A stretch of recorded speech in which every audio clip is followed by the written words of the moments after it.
84 लाख योनियों से मुक्ति की एक ऐसी कथा जो आपने कभी नहीं सुनी होगी। एक बार की बात है कि यशोदा मैया प्रभु श्री कृष्ण के उल्हानों से तंग आ गई और छड़ी लेकर श्री कृष्ण की ओर दौड़ी। जब प्रभु ने अपनी मैया को क्रोध में देखा तो वह अपना बचाव करने के लिए भागने लगे। भागते भागते श्री कृष्ण एक कुम्हार के पास पहुंचे। कुम्हार तो अपना मिट्टी के घड़े बनाने में व्यस्त था, लेकिन जैसे ही कुम्हार ने श्री कृष्ण को देखा तो वह बहुत प्रसन्न हुआ। कुम्हार जानता था कि श्री कृष्ण साक्षात परमेश्वर हैं। तब प्रभु ने कुम्हार से कहा कि कुम्हार जी, आज मेरी मैया मुझ पर बहुत क्रोधित है। मेरी मैया छड़ी लेकर मेरे पीछे आ रही हैं। भैया, मुझे कहीं छुपा लो।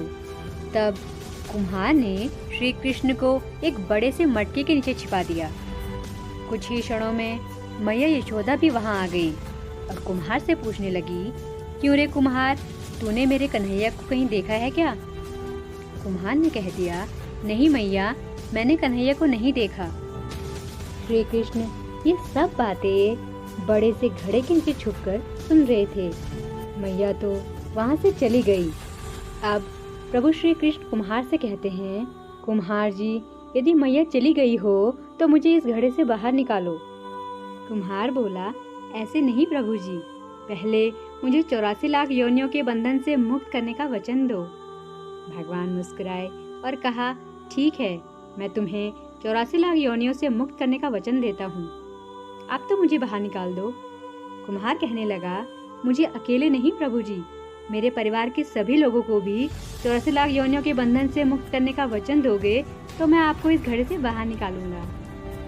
प्रभु जी कहते हैं, चलो ठीक है, उनको भी 84 लाख योनियों के बंधन से मुक्त होने का मैं वचन देता हूँ। अब तो मुझे घड़े से बाहर निकाल दो। अब कुम्हार कहता है, बस प्रभु जी, एक विनती और है, उसे भी पूरा करने का वचन दे दो तो मैं आपको घड़े से बाहर निकाल दूंगा।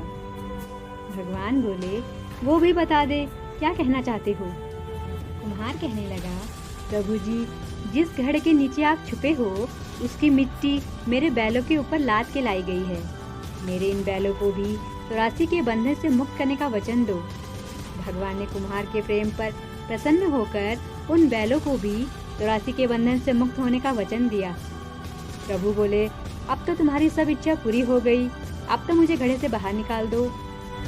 तब कुम्हार कहता है, अभी नहीं भगवान, बस एक अंतिम इच्छा और है, उसे भी पूरा कर दीजिए। और वो ये है, जो भी प्राणी हम दोनों के बीच के संवाद को सुनेगा उसे भी आप 84 लाख योनियों के बंधन से मुक्त करोगे। बस ये वचन दे दो तो मैं आपको इस घड़े से बाहर निकाल दूंगा। कुम्हार की प्रेम भरी बातों को सुनकर प्रभु श्री कृष्ण बहुत खुश हुए और कुम्हार की इस इच्छा को भी पूरा करने का वचन दिया। फिर कुम्हार ने बाल श्री कृष्ण को घड़े से बाहर निकाल दिया, चरणों में साष्टांग प्रणाम किया, प्रभु जी के चरण धोए और चरणामृत पिया और अपनी पूरी झोपड़ी में चरणामृत का छिड़काव किया। प्रभु जी के गले लगकर इतना रोए कि प्रभु में ही विलीन हो गए। जरा सोच कर देखिए, जो बाल श्री कृष्ण 7 कोस लंबे चौड़े गोवर्धन पर्वत को अपनी एक कुनी उंगली पर उठा सकते हैं, तो क्या वो एक घड़ा नहीं उठा सकते थे? लेकिन बिना प्रेम रीझे नहीं नटवर नंदकिशोर। कोई कितने भी यज्ञ करे, अनुष्ठान करे, कितना भी दान करे, चाहे कितनी भी भक्ति करे, लेकिन जब तक मन में प्राणी मात्र के लिए प्रेम नहीं होगा, प्रभु श्री कृष्ण नहीं मिल सकते। जय श्री कृष्ण।